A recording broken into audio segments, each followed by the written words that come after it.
पैका तरमीमी act Sindh high court में challenge कर दिया गया। दरख्वास्त इब्राहिम सैफुद्दीन एडवोकेट के तवस्सुत से दायर की गई।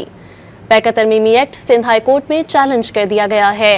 पैका तरमीमी एक्ट को सिंध हाई कोर्ट में चैलेंज किया गया है और इसमें जाली या झूठे मवाद की कोई तारीफ नहीं। पैका तरमीमी एक्ट सिंध हाई कोर्ट में चैलेंज कर दिया गया। दरख्वास्त इब्राहिम सैफुद्दीन एडवोकेट के तवस्सुत से दायर की गई। पैका तरमीमी एक्ट सिंध हाई कोर्ट में चैलेंज कर दिया गया है। पैका तरमीमी एक्ट को सिंध हाई कोर्ट में चैलेंज किया गया है और इसमें जाली या झूठे मवाद की कोई तारीफ नहीं। पैका तरमीमी एक्ट सिंध हाई कोर्ट में चैलेंज कर दिया गया। दरख्वास्त इब्राहिम सैफुद्दीन एडवोकेट के तवस्सुत से दायर की गई। पैका तरमीमी एक्ट सिंध हाई कोर्ट में चैलेंज कर दिया गया है।